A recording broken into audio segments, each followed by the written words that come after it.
O luteranismo nasceu na Europa no século XVI, a partir das teses reformistas de Martinho Lutero. Com a Reforma, veio a popularização da Bíblia e o grande desafio da educação.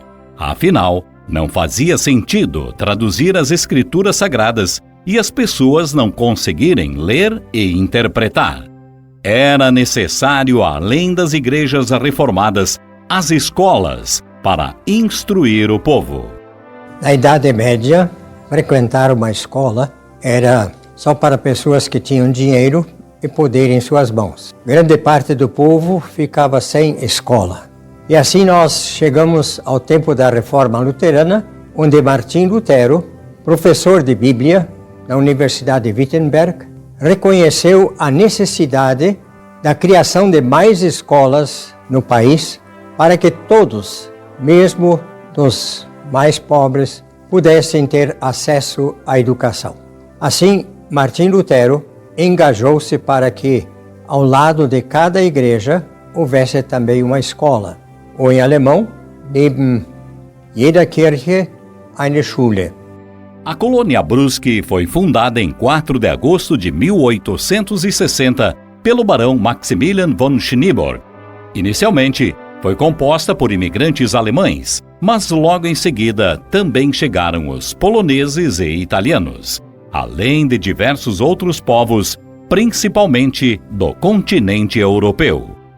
No século XIX, a Europa passava por uma série de crises, na economia, crise social, e houve um grande movimento migratório para o Brasil. Brusque foi uma das cidades que recebeu logo de início, tanto alemães como logo depois vieram os poloneses, depois vieram os italianos. Desde o início, o barão de Schneeberg, fundador da colônia Brusque, ele já colocava em seus relatórios a existência em Brusque, de imigrantes de fé protestante, ou de fé evangélica, se dizia na época. Esses imigrantes, tão logo que chegavam a Brusque, eles eram levados aí para o barracão de acolhimento e logo depois eles eram mandados então para os seus lotes.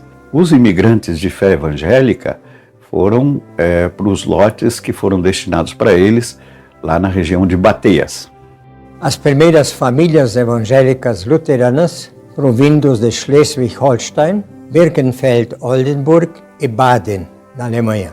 Os imigrantes dos primeiros anos eram atendidos pelo pastor Hesse, que vinha de Blumenau 3 a 4 vezes por ano. Os luteranos, após criar a ordem, teve logo a necessidade de ter um pastor próprio, pois não satisfazia vir um pastor de Blumenau 3 a 4 vezes por ano. Assim, a comunidade dirigiu-se à Alemanha, pedindo o envio do primeiro pastor residente aqui em Brusque. Os vários pedidos dos evangélicos para terem um líder religioso, ou seja, um pastor para a sua própria fé, só foram definitivamente atendidos então em 1865, quando chegou a Brusque o pastor Johann Anton Heinrich Sandreski, de origem polonesa-alemã. E ele trouxe consigo este grande desejo de criar, além de uma capela para a comunidade, também ter um lugar para começar uma escola que pudesse dar educação aos filhos dos imigrantes. O pastor Sandreski, ao pensar na educação, ele deparou que seus próprios confirmandos que frequentavam a catequese, muitos entre eles não sabiam mais ler e nem escrever. E ele tomou uma decisão, em 1870, diante da comunidade, que só pudessem ser confirmados os adolescentes que soubessem ler e escrever. Em 1868, o pastor Sandreski dá início à construção de um anexo à sua residência. Residência esta que estava localizada onde hoje nós temos o Hospital Imigrantes. Este anexo tinha por finalidade acomodar a Deutsche Evangelische Schule. E em 1872, esse anexo fica pronto. No dia 20 de abril de 1872, com 4 alunos, o pastor Sandreski dá início às atividades escolares. E como professor, ele permanece até 1879. A Deutsche Evangelische Schule Foi um sopro de esperança para a comunidade evangélica brusquense, pois além de ensinar as crianças na sua língua de origem e na sua religião, aquela geração também passou a ser introduzida na visão de mundo dos luteranos, que se distinguia em muito da visão católica em termos de educação. Sandreski acreditava que era necessário dar às crianças e aos jovens, além do ensino do catecismo, um espírito verdadeiramente luterano. Os componentes curriculares eram compostos de aulas de conta, aulas de leitura, aulas de escrita e língua alemã e portuguesa e também o canto. Inicialmente, o pastor Sandreski teve muita dificuldade, mas não foi motivo para que desanimasse. Afinal, mês a mês, a escola vinha ganhando alunos. E, ao mesmo tempo, a confiança da comunidade, que era o fator preponderante para que ela se firmasse. E já em 1873, portanto, um ano após o início das suas atividades, a escola já era composta por 54 alunos.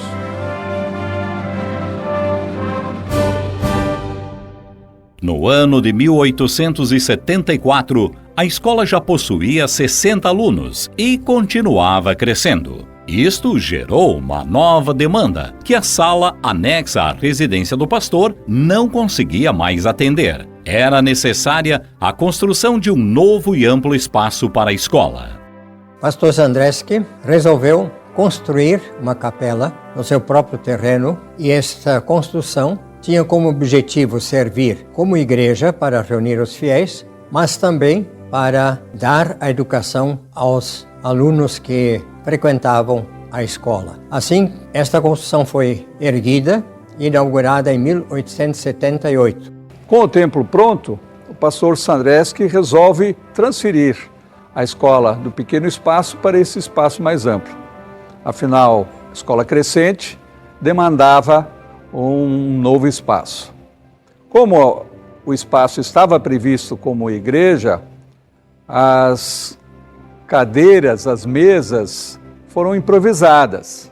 Os bancos da igreja serviram de cadeiras para os alunos. Foram construídos armários para que pudesse acomodar os materiais didáticos e, ao mesmo tempo, a necessidade de uma lousa que o professor pudesse utilizar como material de apoio.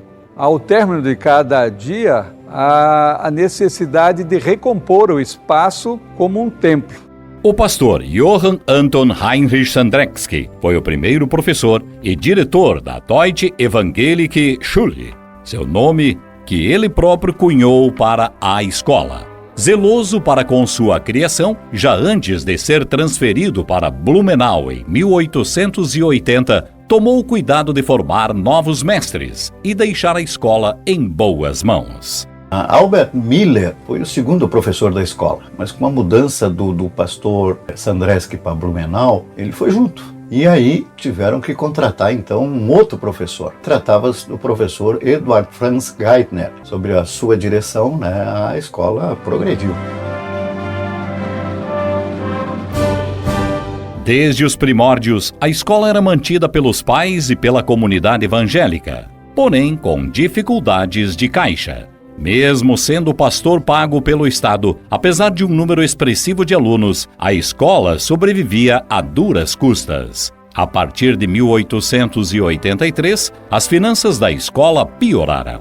Houve vozes, inclusive, pedindo o seu fechamento. Entretanto, alguns pais e o próprio pastor Sandreski se engajaram pela sua continuidade.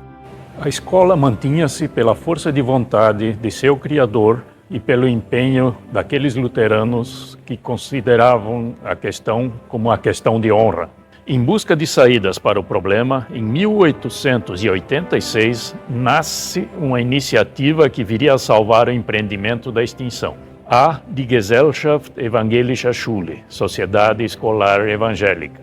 No dia 29 de dezembro daquele ano, reuniam-se 18 representantes da comunidade e nessa histórica assembleia eles fundam uma nova instituição, tendo como objetivo principal manter financeiramente e ampliar a atuação da Deutsche Evangelische Schule. A ata de fundação ela foi feita de próprio punho pelo futuro cônsul Carlos Renault. Já logo nos seus 2 parágrafos, tratava da questão do aluguel de um terreno próprio para a escola, que até então isso não existia. E aí decidiu-se então alugar, do pastor Sandreski, uma parte do terreno dele, paga, para que ali fosse construído de fato a nova escola. E focaram, isso é uma coisa que talvez seja das mais importantes naquele momento, eles focaram na profissionalização da escola. Entre os fundadores da Sociedade Escolar Evangélica, nós temos, naquele momento, diversas figuras históricas da nossa cidade, pessoas que contribuíram muito para o desenvolvimento econômico, social, cultural de Brusque. A Sociedade Escolar Evangélica foi crucial para aquele novo momento e é ainda hoje, como Fundação Educacional Luterana, o órgão gestor principal do Colégio Cônsul Carlos Renault. Com o passar dos anos, o espaço escolar se tornava pequeno e as adaptações eram frequentes. Faltava espaço para as atividades, para os alunos e também para os professores. O improviso era quase que uma rotina. No entanto, estava claro que a escola vinha colhendo os frutos sonhados pelo pastor Sandreski e precisava se expandir. Diante do aumento do número de alunos, entre 1895 e 1912, a Sociedade Escolar Evangélica viu-se estimulada a dar mais um passo rumo à modernização do educandário. Diante do crescimento constante da escola, a mantenedora tomou a decisão de construir um espaço próprio, um espaço que pudesse de fato acomodar os alunos, com uma estrutura voltada para 3 salas de aulas, com carteiras modernas, com lousa, que pudesse ter a percepção de ser uma escola. O projeto de Oscar Mecker foi concedido gratuitamente à comunidade. Em 1912, a Deutsche Evangelische Schule passou a contar com um primeiro prédio construído exclusivamente para si. As verbas, elas foram obtidas a partir da própria comunidade local, mas também recebemos recursos da Fundação Gustavo Adolfo, lá da Alemanha. A pedra fundamental foi lançada em fevereiro e já no dia 17 de novembro de 1912, num ato solene, o prédio foi inaugurado. Ele contava com 3 amplas salas de aula, varandões na parte frontal, voltada para onde hoje nós temos a Avenida Monte Castelo, e muitas janelas, porque era um período onde não havia energia elétrica em Brusque. A energia elétrica chegaria só no ano seguinte e era muito importante termos luminosidade nas salas de aula. Ao longo dos anos, várias ampliações foram necessárias. A escola, iniciada num pequeno espaço ao lado da Casa Pastoral, com 4 alunos, hoje comporta uma área de 10 mil metros quadrados de construção, atendendo a 1.300 alunos. Isso mostra uma evolução patrimonial extraordinária.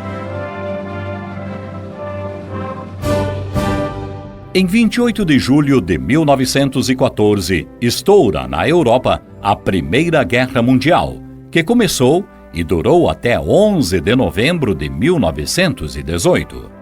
A Alemanha mergulhou na guerra contra os aliados. Quase no final do conflito, o Brasil se posicionou contra o Império Alemão, e isso gerou uma série de desdobramentos dentro do país, incluindo perseguições e discriminações ao elemento étnico alemão.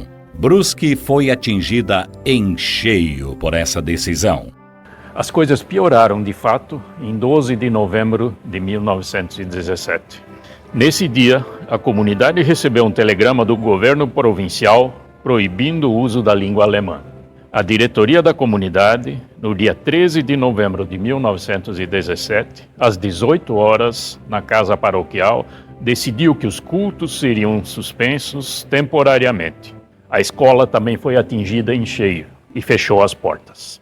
De 1917 a 1919, a escola ficou totalmente fechada, né, devido a essa situação. Mas, em 1919, ela tem permissão, então, para reabrir. Agora, imagine-se, naquele momento, a dificuldade que tinha, né, os responsáveis pela escola para ir buscar novamente os seus alunos, convencer as famílias para trazer esses filhos para a escola de novo. Então, eu creio que foi um dos momentos mais difíceis que o cônsul passou, né, que a antiga escola alemã, Deutsche Schule, passou. Para se ter uma ideia da dificuldade que eles tinham, né, entre 1919 a 1925, a escola funcionou com um único professor. Os ânimos foram revigorados com a eleição de uma nova e vibrante diretoria da Sociedade Escolar Evangélica, empossada em fins de 1925. Otto Renault ascendeu à presidência e trouxe consigo uma série de mudanças. Em 1926, a sociedade toma a importante decisão de contratar um novo diretor para a Deutsche Schule. Decidiu-se pelo professor Heinrich Bachmann. Após um período extremamente desafiador, em março de 1926, assume a direção da escola o professor Heinrich Bachmann. Ele ministrou aulas, então, para 47 alunos. Os 9 anos seguintes, né, com ele à frente do educandário, foram extremamente positivos e a escola viveu, então, uma fase de grande expansão. Refletindo isso, tivemos em 1932 uma ampliação daquele prédio construído em 1912, foi fruto de doação do já cônsul Carlos Renault, né? Contamos com mais salas de aula para poder abrigar um número crescente de estudantes. Prova desse período muito positivo foi que em 1933 o corpo docente compunha-se dos seguintes professores: o próprio diretor Bachmann, Leopoldo Germer, Kurt Spivak, Gertrud Liebke, Isaura da Cunha e a professora Ilse Krieger, como professora do Jardim de Infância, que também foi uma inovação trazida pelo diretor Bachmann. Tínhamos também o pastor Greitz, que ministrava aulas de ensino religioso, e a senhora Marga Bachmann, esposa do diretor, que dava aula de trabalhos manuais. Neste período, o número de alunos saltou de 47 para 176. O diretor Bachmann ampliou o currículo de 3 séries para 5 séries primárias e 3 complementares. Em 1934, o professor e diretor Heinrich Bachmann deixou o educandário. A Sociedade Escolar Evangélica trouxe da Alemanha um novo professor e diretor, Gernhard Arguth, formado em filosofia e com fama de homem culto. Assumiu a escola no início do ano letivo de 1935. O trabalho do diretor Arguth seguia a todo vapor, até que eventos fora do alcance da diretoria da Sociedade Escolar, a campanha de nacionalização do ensino, levaram à sua demissão em 1938, obrigando-o a voltar para a Alemanha. Na década de 1930, o ditador Getúlio Vargas toma o poder e promove a nacionalização do ensino. Esse ato, ele foi extremamente letal para várias escolas étnicas, instituições étnicas que tinham no país. Entre elas, a Deutsche Schule foi atingida em cheio. Naquele momento, a escola tinha boa parte dos seus professores que eram alemães, ainda não eram naturalizados. Além disso, todo o ensino era em língua alemã. Interessante até a gente relembrar que na época as inspeções eram muito frequentes, assim, caracterizava até uma certa perseguição ao colégio, à escola, principalmente ao diretor Arguth, que era um alemão, que eles chamavam, inclusive, o Arguth de alienígena. Em 1938, o governo Getúlio Vargas, ele implanta a chamada campanha de nacionalização. Vargas pretendia diminuir a influência das áreas de imigração que aconteciam em vários pontos no país e integrá-las à língua nacional, aos costumes tidos como brasileiros. Aqui em Brusque, o impacto dessa campanha foi gigantesco em todos os setores da sociedade, porque a maioria desses imigrantes, né, eles tinham a língua alemã como a língua materna, a língua que era falada em casa e a língua que era falada na escola, porque a maior parte das aulas aqui na Deutsche Evangelischule, elas eram ministradas na língua alemã. Vale citar ainda, né, as famílias se orgulhavam disso. Não havia nada contra a língua brasileira, mas a língua brasileira era uma língua mais social. As coisas se complicaram de tal maneira que a grande parte dos livros didáticos que o colégio adotava, né, eles foram simplesmente confiscados e queimados em praça pública. Né, na Praça Barão do Schneeburg, aqui no centro de Brusque, ainda há gente hoje em dia que lembra de grandes fogueiras de livros que foram feitas ali, não só livros do colégio, mas também livros que a população tinha em língua alemã. Né, poucos se salvaram. Os filhos do professor Arno Ristoff contam, né, que o pai, para salvar parte do seu acervo, guardou muitos desses arquivos, né, num baú de aço que ele tinha e enterrou. Eu vi, inclusive, nas entrevistas que eu fiz aí para o livro, né, que algumas pessoas diziam o seguinte, professores diziam assim, olha, se você não sabe falar corretamente o português, não fala.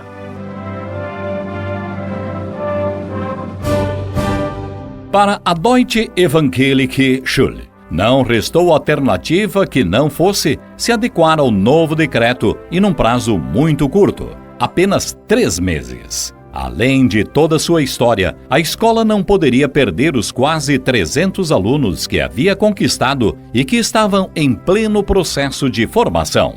Ela precisava se reinventar.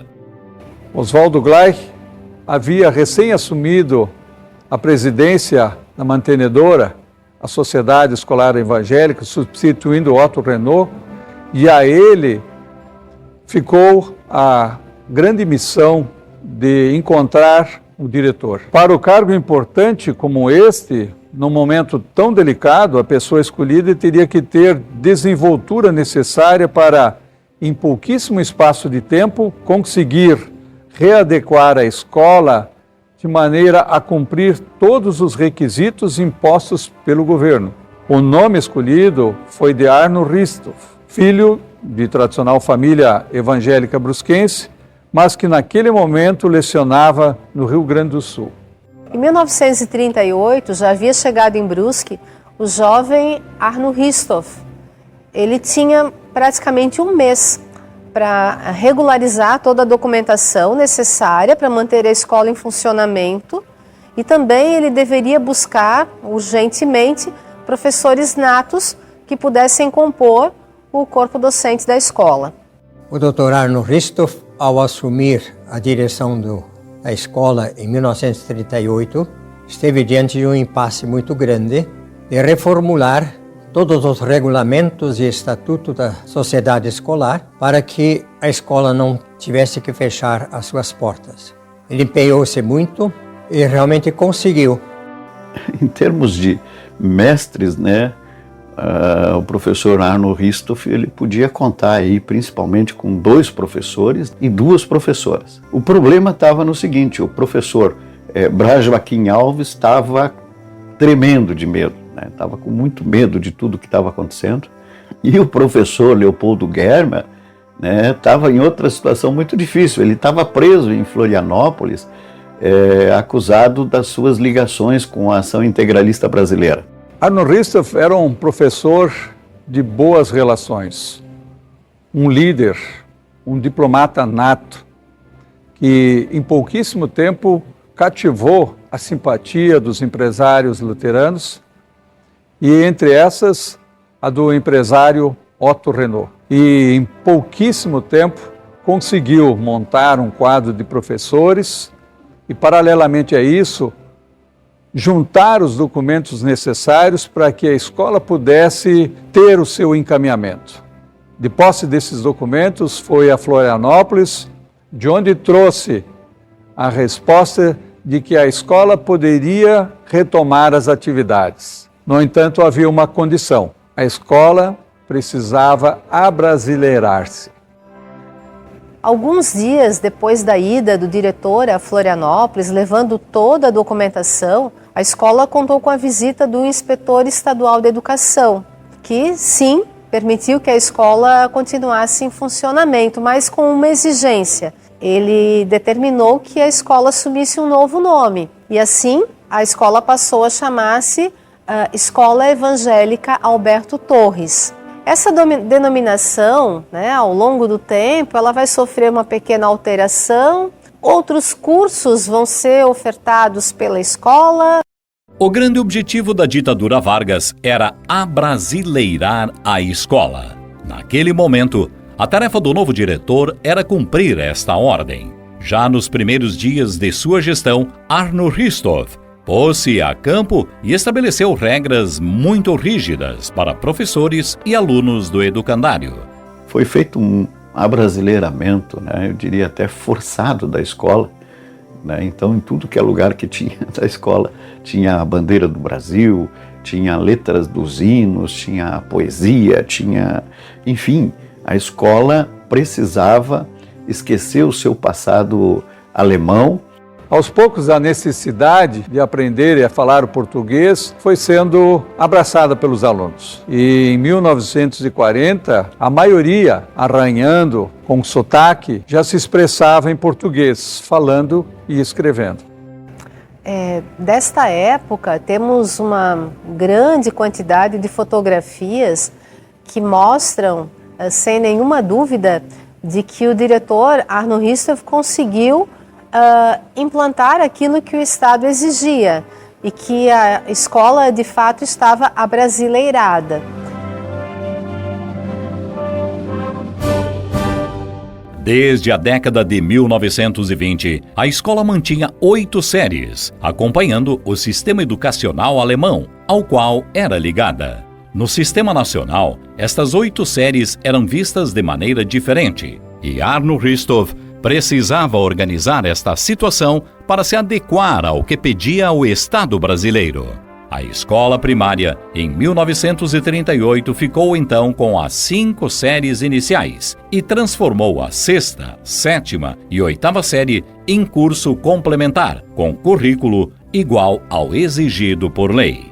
Tal mudança, na atualidade, não representa grande evolução, mas para a época, onde a grande maioria dos alunos deixava de estudar a partir da 4ª série, foi uma mudança significativa. Então, cursar o ensino complementar era um grande passo. Naquele tempo, tal curso era muito importante. Além de proporcionar a educação adicional ao ensino primário, visava formar professores de ensino básico. Ou seja, o aluno que continuasse os estudos poderia seguir a carreira de professor para as séries iniciais.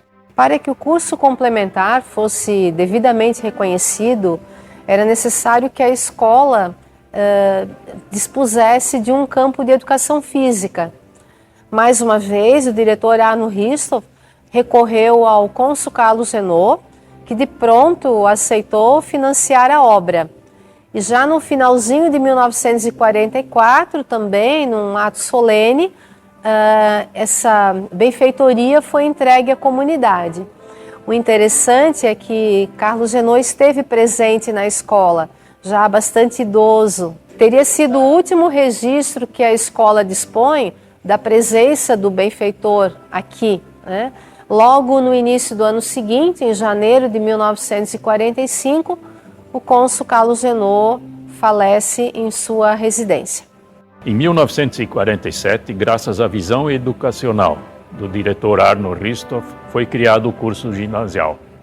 Os jovens daquela época ansiavam por cursos que permitissem ampliar os seus conhecimentos e prosseguir na vida acadêmica. Naquela época, o ginásio era um dos cursos de maior relevância para cidades do interior, como Brusque. A prova de conclusão do primeiro ciclo, ou seja, do curso ginasial, era imprescindível para o ingresso no segundo ciclo, no científico, no clássico, o técnico de contabilidade e outros. Somente após a conclusão do segundo ciclo, o estudante estaria capacitado para então se submeter ao tão temido vestibular, que seria o processo de seleção para ingresso no ensino superior. E nesse quesito, mais uma vez, o Colégio Consul sai à frente e é o pioneiro na implantação.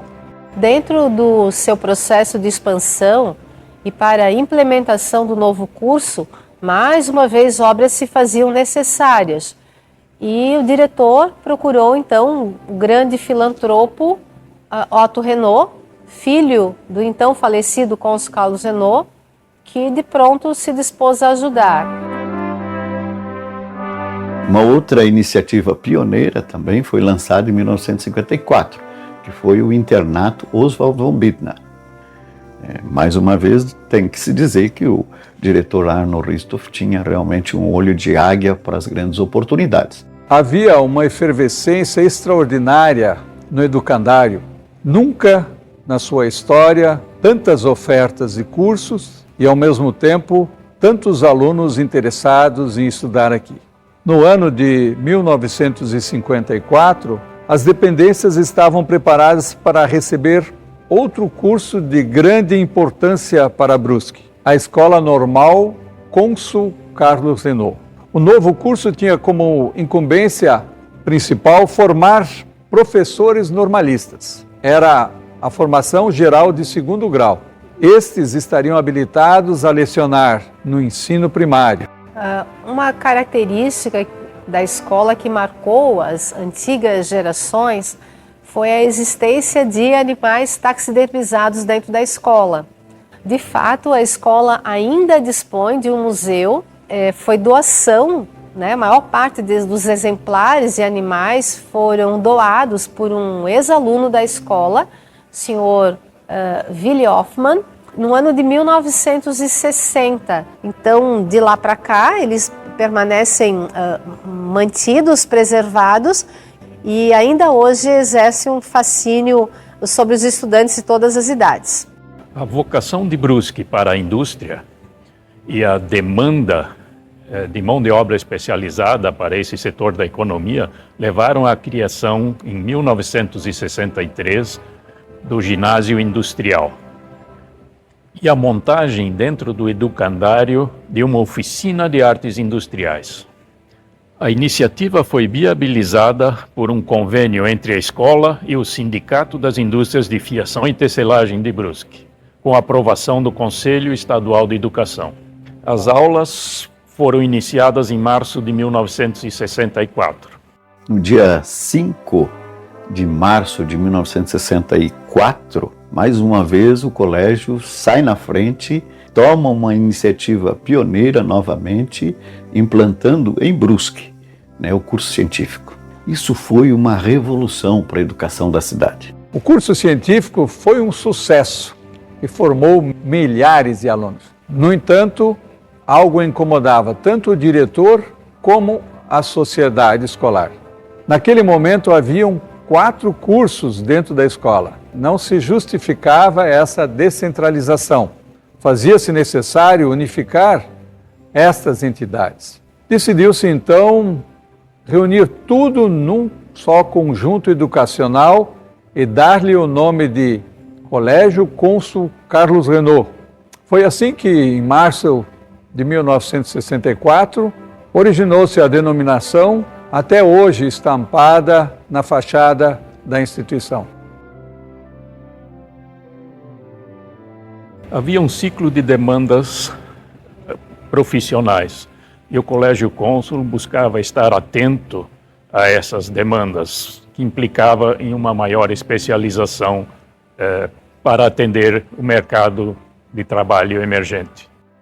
Havia, segundo a análise da época, uma demanda ainda reprimida na cidade, e região por contadores, o que levou o colégio a criar o curso técnico em contabilidade, que foi implantado definitivamente em 1979. Desde a sua criação, a escola contou com diversos profissionais, muitos dos quais foram, além de professores regulares, diretores do educandário. Oficialmente, 16 diretores. Os diretores foram, ao longo da história, grandes líderes entre os colaboradores e entre os estudantes. Mas é importante mencionarmos também outras 3 instituições e que, trabalhando em conjunto, produzem uma sinergia e são extremamente importantes para a instituição. A APP, Associação de Pais e Professores, a APS, Associação de Professores e Servidores do Colégio Cônsul Carlos Renault, e o Grêmio Estudantil, composto por estudantes e que também, ao longo da história, contou com diferentes denominações. Atualmente é o Grêmio Estudantil Professor Arno Ristoff. Podemos dizer que a Deutsche Evangelische Schule, hoje Colégio Cônsul Carlos Renault, se adaptou às mudanças e construiu um patrimônio que vai muito além dos seus tradicionais prédios. O seu sistema de ensino é um dos mais modernos e avançados do país, e a sua equipe pedagógica e corpo docente competentes e engajados, sendo destaque em Olimpíadas do Conhecimento e conquistando por anos consecutivos a posição de escola mais bem colocada da região nos resultados do Enem e nos vestibulares. A missão do Colégio Cônsul é contribuir para a formação de pessoas comprometidas com valores éticos e cristãos. Para que o estudante tenha o processo de aprendizagem consolidado, tem sido investido muito na capacitação de profissionais e na estrutura adequada a cada área e segmento ou setor de ensino. Assim, o Colégio Cônsul alcança a tão almejada qualidade de ensino e segue fazendo a diferença. Nossa infraestrutura, a qualidade de nossos profissionais e do material didático garante uma educação sólida e consistente, promovendo em nossos estudantes o protagonismo ético-cidadão, a autonomia, a pesquisa, o senso crítico e a liderança solidária.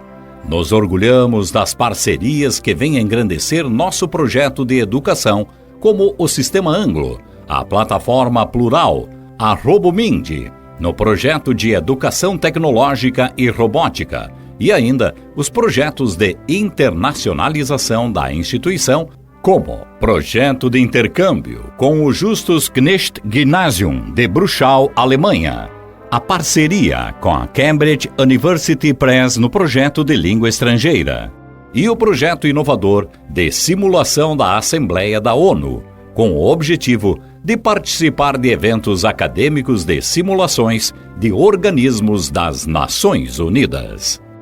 Além desses projetos, temos internamente oficina de redação, Olimpíadas Científicas, laboratórios de informática, física, química, biologia e ciências, esportes, música, teatro e dança.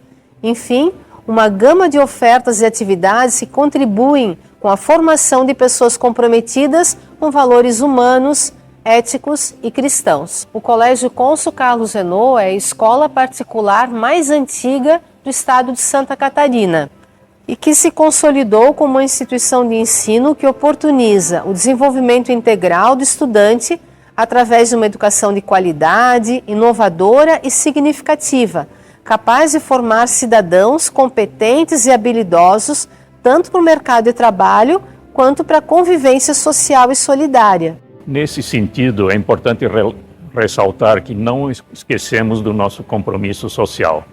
A preocupação com as famílias mais carentes e menos favorecidas economicamente sempre esteve presente na história do Colégio Cônsul. Na prática, desde as primeiras décadas, a escola já atendia crianças e jovens de famílias mais carentes com bolsas de estudo. Ao longo dos anos, o processo de bolsa de estudos foi se aperfeiçoando e se adequando às normas vigentes. Hoje, mais de 300 estudantes são contemplados com bolsas de estudo integrais ou parciais. Temos orgulho de fazer a nossa parte, como escola inserida na comunidade. A iniciativa do pastor Sandreski foi plantada em meio àquele pequeno grupo de imigrantes luteranos de 1872. A escola, agora aberta a toda a comunidade, rendeu frutos e mantém a missão dada pelo seu Criador. Externamos a nossa gratidão a Deus pelas muitas bênçãos derramadas à nossa comunidade escolar, que sempre prezou por uma educação formal de qualidade, marca da comunidade luterana, aos pastores e ministros que serviram o colégio, trazendo a palavra de Deus como guia, aos parceiros e parceiras que consolidam o nosso trabalho e a nossa proposta, a Fundação Educacional Luterana, que não tem medido esforços para perpetuar os ideais e valores da sociedade escolar evangélica, transformando-a numa missão, aos diretores que aqui passaram, deixando a sua marca, o seu legado, aos benfeitores, que foram muitos e incansáveis e que têm sua participação especial nessa brilhante história. E, por fim, a toda a comunidade escolar do passado e do presente, equipe pedagógica, professores, colaboradores e estudantes que foram e são a razão da existência do cônsul e que não serão esquecidos jamais. Essa brilhante trajetória só foi possível graças a esta grande equipe de profissionais que diariamente fazem o seu melhor para a nossa comunidade escolar. Isso é fruto de um trabalho conjunto, uma equipe extremamente comprometida, que inclui a fundação, a direção e todos os setores do Colégio Cônsul Carlos Renault. E nós, no dia a dia, com carinho, determinação e responsabilidade, continuamos trabalhando para cumprir essa missão. Hoje, o Colégio Cônsul é uma escola referência, não apenas para Brusque, mas para Santa Catarina e para o Brasil. É de suma importância acentuar neste final, neben jeder Kirche eine Schule, ao lado de cada igreja uma escola. Este é o espírito motivador do Colégio Cônsul Carlos Renault.